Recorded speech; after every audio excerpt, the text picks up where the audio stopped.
Welcome back di segmen IPO Watch CNBC Indonesia. Jumpa lagi dengan saya Susi Setiawati. Seperti biasanya pada sore hari kita akan membahas salah satu emiten yang ada di Bursa Efek Indonesia. Untuk sore hari ini kita akan membahas salah satu emiten yang tak lama lagi akan listing di Bursa Efek Indonesia, PT Karsurin Tbk atau dengan kode emiten CRSN yang akan listing di Bursa Efek Indonesia pada tanggal 10 Juli 2023 dengan harga IPO yang ditawarkan sebesar Rp125 per lembar saham. Dan di mana untuk jumlah lot yang ditawarkan sebanyak 6 juta lot atau setara dengan market cap Rp361,5 miliar atau dana IPO yang diraih berkisar sekitar Rp75 miliar. Nah, lalu untuk apa saja nih penggunaan dana IPO dari CRSN? Jadi untuk penggunaan dana IPO dari CRSN itu dibagi menjadi dua, sekitar 98,03% ini akan digunakan untuk belanja barang modal atau capital expenditure. Nah, ini akan dibagi lagi menjadi dua, yaitu dibagi lagi akan menjadi tiga. Yang pertama sekitar 23,04% akan digunakan untuk renovasi bangunan laboratorium yang berada di 5 wilayah, yaitu yang pertama ada di Sumatera. Di Sumatera sendiri ada 2 laboratorium yang berada di Jambi dan juga Medan. Kemudian juga ada 2 di Sulawesi, yaitu berada di Morowali dan Kendari. Dan juga di Maluku di 1 laboratorium yang bernama Halmahera. Dan untuk sisanya sebesar 66,44% untuk belanja alat-alat laboratorium beserta perlengkapannya, dan sekitar 8,55% untuk belanja peralatan, perlengkapan kantor seperti komputer, printer, mesin fotokopi, kursi, meja, dan juga lain-lainnya. Dan sisanya sebesar 1,97% akan digunakan untuk modal kerja atau working capital. Nah, ini antara lain itu tidak terbatas untuk pembelian bahan habis dipakai atau consumable dalam kegiatan operasional dan juga sewa kendaraan. Nah, lalu seperti apa nih bisnis dari CRSN? Ya, untuk bisnisnya sendiri, jadi di mana ada jasa TIC ya, testing, kemudian inspection, dan juga certification.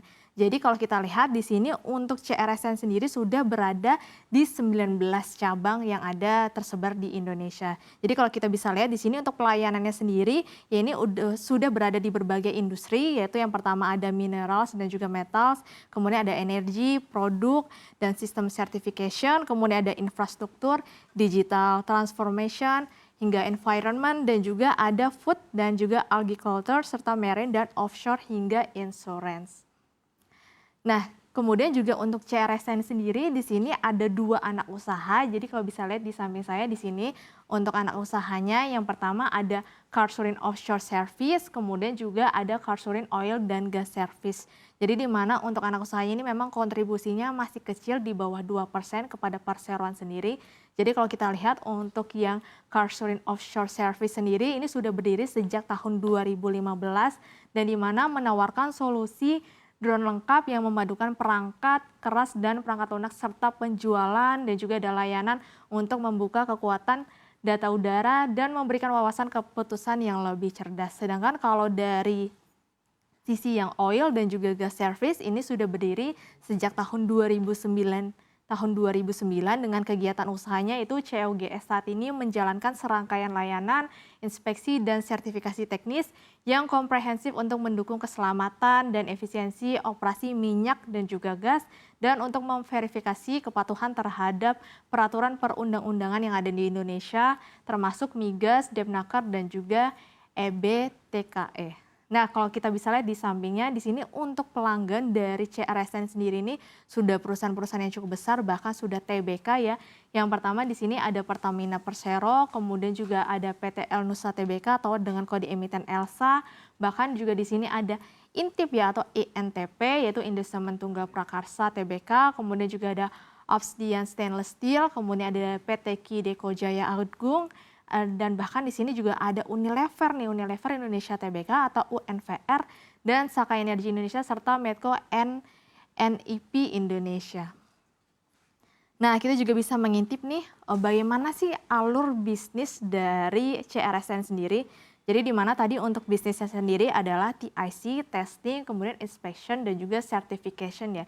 Jadi kalau testing ini ada beberapa alur-alur yang memang harus dilakukan oleh perseroan sendiri. Jadi kalau bisa dilihat di samping saya di sini, untuk yang pertama adalah memberikan pelayanan dulu ya, pertanyaan kepada para klien. Setelah memberikan pertanyaan kepada klien, lanjut mengajukan penilaian. Setelah mengajukan penilaian, baru menentukan ruang lingkup pekerja, baru melakukan penawaran harga, dan ketika sudah deal, baru menerima pesanan. Nah, untuk selanjutnya, langkah selanjutnya biasanya perusahaan habis itu mengambil sampel, kemudian persiapan sampelnya.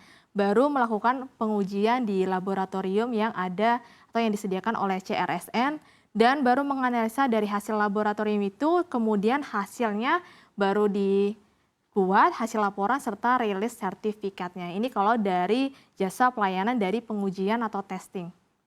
Nah, sedangkan kalau yang I atau inspection-nya, untuk inspeksinya sendiri, kalau bisa lihat di samping saya di sini adalah untuk yang pertama, di mana perseroan ini memberikan pertanyaan lagi kepada klien, sehabis itu baru mengajukan penilaian, setelah mengajukan penilaian baru menentukan ruang lingkup pekerja, baru melakukan penawaran harga, dan kalau sudah deal baru menerima pesanan. Lalu langkah selanjutnya yang dilakukan oleh perseroan adalah penetapan pekerja pada kantor cabangnya, dan selanjutnya baru melakukan inspeksi di lapangan atau survei dan memastikan kualitas dan juga kuantitas dari survei tersebut.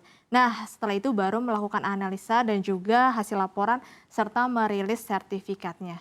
Nah, tadi kan T, I, kemudian untuk C-nya atau certification atau sertifikasi, di mana langkahnya sama seperti yang sebelumnya. Pertama memberikan pertanyaan kepada klien terlebih dahulu, baru mengajukan penilaian, setelah itu baru menentukan ruang lingkup pekerja, kemudian baru melakukan penawaran, dan setelah deal baru memberikan harga, setelah itu baru mengulas awal dan juga melakukan studi kasus. Dan selanjutnya ada audit lapangan hingga penilaian nih. Dan selanjutnya adalah evaluasi, kemudian tinjauan teknis dan juga hasil laporan, dan baru merilis dari sertifikatnya sendiri. Dan yang terakhir ada namanya consulting atau konsultasi, itu hampir sama juga, yang dimana pertama memberikan pertanyaan kepada klien, kemudian habis itu mengajukan penilaian, kemudian menentukan ruang lingkup, melakukan penawaran harga, dan selanjutnya adalah menerima pesanan. Nah, ketika sudah menerima pesanan, untuk yang konsultasi lanjutannya adalah mengulas, lalu melakukan studi kasus, setelah itu ada audit lapangan dan juga pengujian, baru evaluasi dan juga tinjauan dari teknis, dan baru melaporkan atau hasil dari laporan tersebut. Nah, kita juga bisa mengintip bagaimana sih pertumbuhan laba dari CRSN. Ya, kalau kita bisa lihat untuk pertumbuhan labanya di tahun 2020 hingga tahun 2022, di mana memang prospektus dari perseroan sendiri berada hingga tahun 2022 atau berakhir di 31 Desember 2022. Jadi kalau kita bisa melihat secara laba neto tahun berjalannya memang meningkat, di mana di tahun 2020 itu berkisar sekitar 13,8 miliar saja, kemudian meningkat di 31 Desember 2021 sebesar 21,3 miliar, dan di tahun 2022 sebesar 30,2 miliar rupiah. Jadi memang ada peningkatan secara laba bersih. Nah, peningkatan laba bersih ini juga berdasarkan karena ada peningkatan dari pendapatan nih. Jadi secara pendapatan dari tahun 2020 ke tahun 2022 juga ada peningkatan. Kalau kita lihat secara tahun 2020 sebesar 278 miliar, kalau bisa lihat di samping saya. Kemudian Desember tahun 2021 di sini ada 318 miliar, kemudian di Desember tahun 2022 363 miliar rupiah. Jadi peningkatan laba ini berdasarkan dari peningkatan pendapatan. Nah, kita juga bisa melihat nih rincian pendapatan apa saja sih yang ada di CRSN.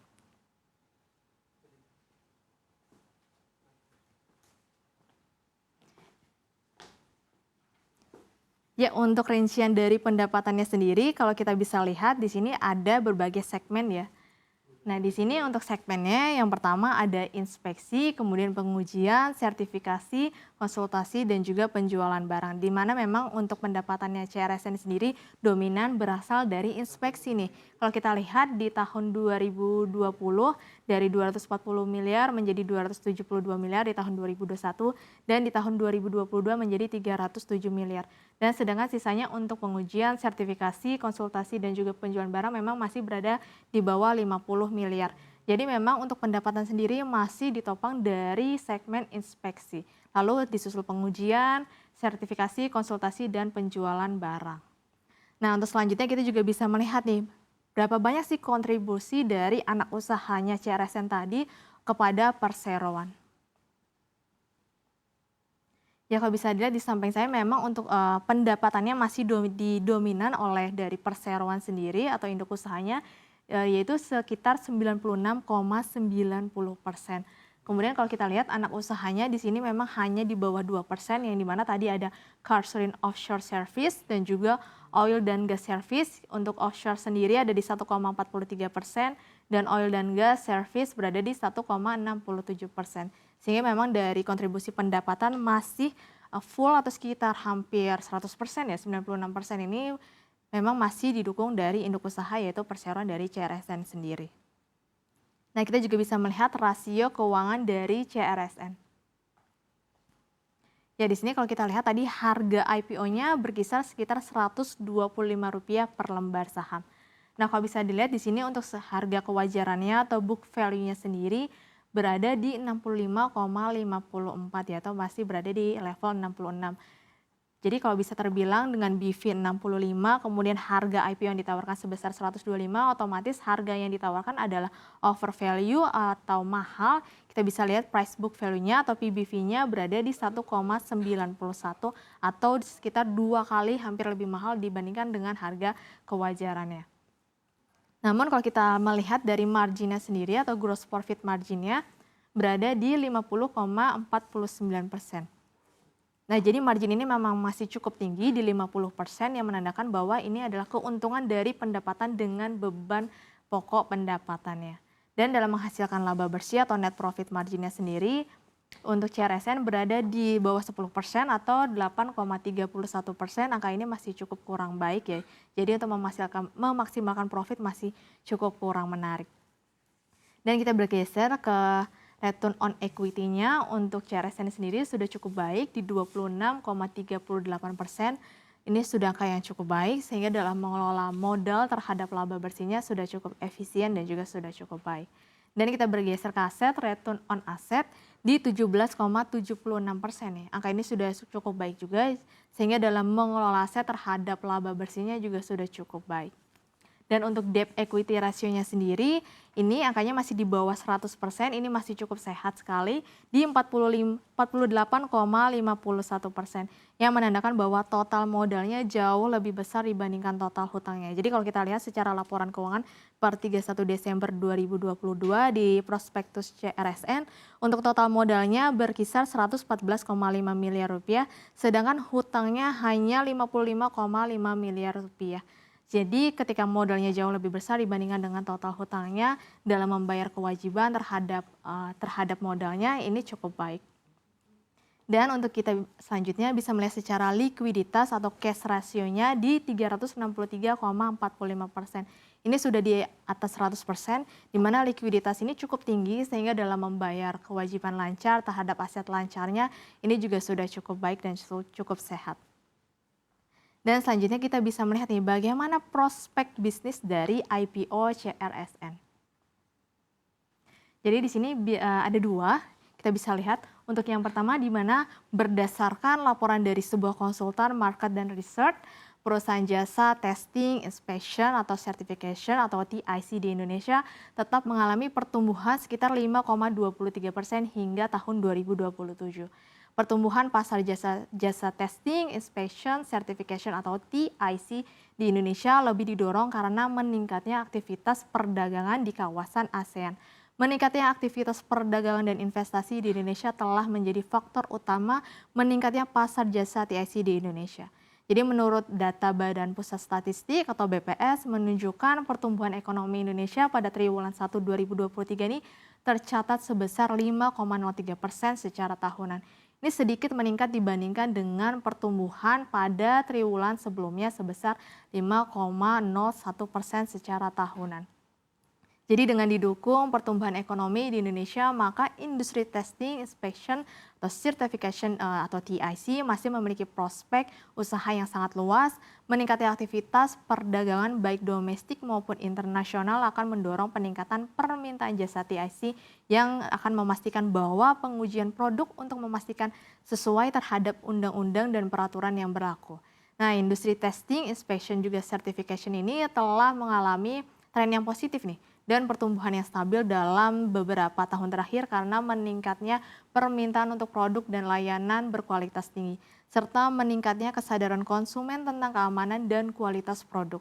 Nah, menyediakan lingkungan yang mendukung untuk kesuksesan perusahaan di masa depan.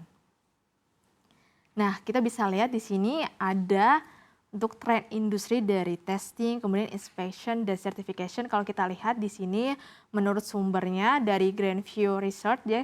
Jadi dari tahun 2020 hingga tahun 2030 ini diprediksi meningkat nih. Jadi menurut View Research ya ada peningkatan permintaan untuk layanan perusahaan yang ada didorong oleh tren pertumbuhan di industri TIC baik secara global maupun lebih khususnya lagi di kawasan Asia Pasifik. Jadi pengembangan sektor industri yang relevan di Indonesia termasuk di seluruh rantai nilai yang mencakup pertambangan, infrastruktur, transformasi digital, dan lingkungan menawarkan peluang signifikan ya untuk pertumbuhan dan ekspansi ke penawaran layanan baru dan inovatif. Industri testing, inspection, dan juga certification atau TIC telah mengalami tren positif dan pertumbuhan yang stabil dalam beberapa tahun terakhir karena meningkatnya permintaan nih untuk produk dan layanan yang berkualitas tinggi serta meningkatnya kesadaran konsumen tentang keamanan dan kualitas produk. Menyediakan lingkungan yang mendukung untuk kesuksesan perusahaan di masa depan. Nah, jadi kira-kira untuk IPO CRSN ini layak dikoleksi atau tidak? Ya, valuasi rata-rata dari saham IPO memang terbilang overvalue atau mahal ya.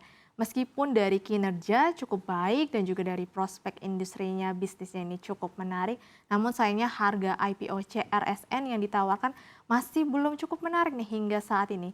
Mungkin nanti jika setelah listing harga IPO CRSN sendiri bisa memberikan harga diskon akan menjadi hal yang lebih menarik. Ditambah untuk kontribusi pendapatan dari anak usahanya perseroan ini masih cukup kecil ya, tadi masih di bawah 2% atau rata-rata di sekitar 1%. Ya mungkin itu saja yang bisa saya sampaikan di segmen IPO Watch hari ini, saya kembalikan ke Sasa.